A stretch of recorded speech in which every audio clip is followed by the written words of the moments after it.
Hello दोस्तों, स्वागत है आपका हमारे YouTube channel Zoya online service में। और आज मैं आपको यूपी पेंशन के बारे में एक नया जानकारी देने वाला हूं कि आप अगर आपका जो भी यूपी पेंशन का पैसा आता है, बहुत बार क्या होता है कि आपको पता नहीं होता कि आपका किस बैंक अकाउंट में आपका यूपी पेंशन का पैसा आ रहा है।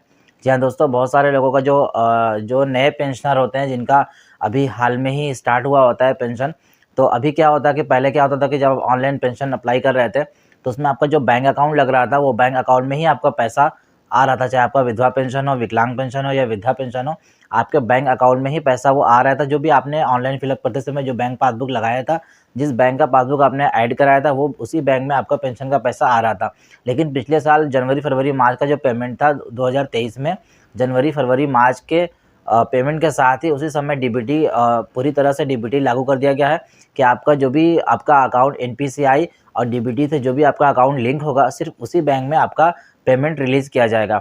जी हाँ दोस्तों, तो इस समय क्या हुआ है कि जो भी नए पेंशनर है, जो भी आपने फॉर्म भरते समय जो अपना अकाउंट लगाया है, होता क्या है कि जब आपका पेमेंट आता है तो आप क्या होता है कि आप मल्टीपल अकाउंट खुलने की वजह से, मान लीजिए आपका किसी एक बैंक में अकाउंट है, स्टेट बैंक में अकाउंट है, और आपने उसी बैंक का जो है अपने पेंशन में अपने अकाउंट में दे दिया था, लेकिन आपका जो है आपका एक और अकाउंट है, जैसे मान लीजिए आपका बड़ौदा है, बैंक ऑफ बड़ौदा है। तो क्या होता है कि जब पेमेंट रिलीज़ होता है, जब आपका पेंशन पास हो जाता है, आपका पहला पेमेंट जब आपका रिलीज़ किया जाता है, भेजा जाता है, तो क्या होता है कि स्टेट बैंक जो आपने फॉर्म में फिलअप किया था, उसमें ना आकर के आपका बैंक ऑफ बड़ौदा में पेमेंट चला जाता है। तो ऐसा क्यों होता है कि आपका डीबीटी से जो भी अकाउंट आपका लिंक होता है, एनपीसीआई आपका एक्टिव होता है, उसी बैंक में आपका आधार के माध्यम से, यानी आपके जो आधार कार्ड से पैसा भेज रहे हैं अब, तो आधार कार्ड में जो भी बैंक आपका लिंक होगा, उसी बैंक से आपका पैसा चला जाता है।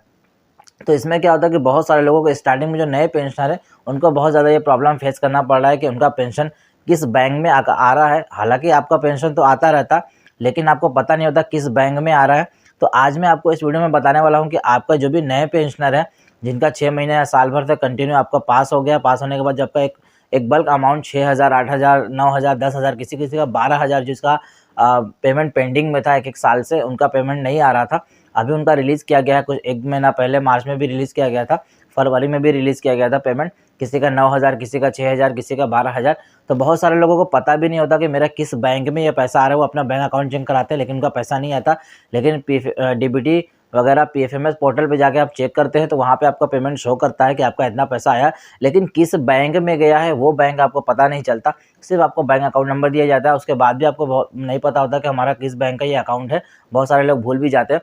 तो आज मैं आपको इस वीडियो में बताने वाला हूँ कि आपका किस बैंक में पेमेंट गया है, पेंशन का, यूपी पेंशन का पैसा किस बैंक में आपका डाला गया है। उस बैंक को आप कैसे ऑनलाइन ट्रैक कर पाएंगे, कैसे चेक करेंगे कि आपका पेमेंट किस बैंक में डाला गया है, तो इस वीडियो में मैं आपको बताने वाला हूं। तो फटाफट से आप हमारे चैनल को सब्सक्राइब कीजिए। अगर आप हमारे चैनल पर नए हैं, हमारे चैनल को सब्सक्राइब कर लीजिएगा। वीडियो पसंद है तो लाइक शेयर ज़रूर करिएगा। चलिए वीडियो को शुरू करते हैं और जानते हैं कि आपका यूपी पेंशन का पेमेंट आपका किस बैंक में जा रहा है, वो कैसे देखते हैं। तो सबसे पहले आपको अपना ब्राउज़र ओपन कर लेना है, पीएफएमएस टाइप कर लेना है। ब्राउज़र में पीएफएमएस टाइप करेंगे, ऊपर वाला भी ऑप्शन खोल सकते हैं, डीबीटी स्टेटस ऑफ बेनिफिशियरी, यहाँ पर भी खोल सकते हैं। ठीक है, तो यहाँ पर भी स्टेटस चेक करना है, पीएफएमएस पर डीबीटी ट्रैक करना है। तो यहाँ पे सबसे ऊपर में एनी अदर एक्सटर्नल सर्विस यहाँ पे सबसे पहले चुन लेना है। उसके बाद यहाँ पे अपना एप्लीकेशन नंबर यानी आपका रजिस्ट्रेशन नंबर जो भी होगा और कैप्चा कोड डाल करके यहाँ पे सर्च बटन पर क्लिक कर लेना है।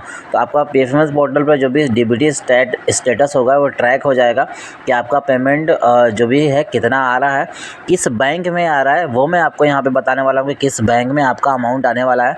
तो कैसे चेक करेंगे, यहाँ पे आप देख पा रहे हैं कि 3,000 का जो अमाउंट है मेरा यहाँ पे शो हो रहा है। तो यहाँ पे सबसे ऊपर में एप्लीकेशन आईडी दिखता है, उसके बेनिफिशियरी नेम दिखता है, उसके बाद बेनिफिशियरी कोड दिखता है। तो यहाँ पे लेकिन अकाउंट आपका नहीं दिखता कि किस बैंक में मेरा पैसा आया। तो यहाँ पे कुछ चीज़ें आपको मैं बता दूँ, क्रेडिट स्टेटस में नीचे चेक करेंगे तो यहाँ पे आपको अकाउंट नंबर मिल सकता है, आपका बैंक अकाउंट मिल जाएगा, नंबर मिल जाएगा, आप देख पाएंगे कि आपका कौन सा बैंक है। तो यहाँ पे सबसे नीचे आपको देखेंगे बैंक इन एज पर बैंक, मतलब यहाँ पे आपको एक कोड दिया जाता है। कोड को आपको कॉपी कर लेना है, नीचे कोड दिया हुआ है, क्लिक हेयर, यहाँ पे आप यहाँ पे चेक कर सकते हैं, यहाँ पे क्लिक कर सकते हैं। नीचे लिंक दिया हुआ है, क्लिक करेंगे सिंपली उस पर तो आपको एक नया पेज मिल जाएगा। ठीक है, एक नया पेज मिलेगा, national automated clearing live members. यहाँ पे आपको जो भी है जो केंद्र सरकार से चार्ज जितने भी बैंक होते हैं, ठीक है, सारे बैंक की लिस्ट यहाँ पे आपको मिल रही है। देश में जितने भी बैंक है यहाँ पे टोटल बैंकों की लिस्ट आपको यहाँ पे मिलेगी। सारे बैंक, मतलब एक दो बैंक नहीं, जितने भी बैंक होंगे 200, 400, 500, 1000, मतलब देश में जितने भी बैंक हैं सारे बैंक यहाँ पे लाइव आपको मिल जाएंगे। तो यहाँ पे कंट्रोल F दबाना है, फाइंड करना है, पेज पर फाइंड भी जाना है और उसमें आपको वो कोड पेस्ट कर देना है। ठीक है, तो यहाँ पे आप पेस्ट करेंगे तो आपका कोड के सामने आपका बैंक का नाम यहाँ पे दिख जाएगा। देखिए मेरे कोड के सामने जो भी मैंने कोड वहाँ से कॉपी किया था उसको यहाँ पे मैंने पेस्ट कर दिया फाइंड में। तो यहाँ पे बैंक ऑफ बड़ौदा लिख करके आ रहा है, यानी जो मेरा पेंशन का पैसा आया है वो बैंक ऑफ बड़ौदा में आया है। तो यहाँ पे ये नंबर आपको कोड कॉपी कर लेना है और नीचे आपको लिंक पर क्लिक करके आपको इस पेज पे चले आना है। यहाँ पे आपको कंट्रोल F दबा के फाइंड पर क्लिक करके यहाँ पे आपको अपना पेस्ट कर देना है आपका कोड। जो कोड पेस्ट करेंगे उस कोड के सामने आपका बैंक दिख जाएगा, किस बैंक में आपका पैसा आया है। ठीक है दोस्तों, बहुत ही आसान तरीका था, इतनी आसानी से आप यूपी पेंशन का पैसा चेक कर पाएंगे। बहुत सारे लोग साल भर से दौड़ रहे हैं, 2 साल से दौड़ रहे हैं, उनका पेंशन किस बैंक में जा रहा है उनको पता ही नहीं है। तो इस तरीके से आप अपना पेंशन का पैसा चेक कर पाएंगे किस अकाउंट में जा रहा है। मल्टीपल अकाउंट होने की वजह से किसी भी बैंक में जा सकता है। ठीक है, तो आप अपना इस तरह से चेक कर लेंगे। तो उम्मीद है कि वीडियो आपको पसंद आया होगा। वीडियो पसंद आए तो लाइक शेयर कीजिए, हमारे चैनल को सब्सक्राइब कीजिए। मिलते हैं नेक्स्ट वीडियो में एक नई जानकारी के साथ। अपना ख्याल रखिए, टेक केयर, बाय बाय।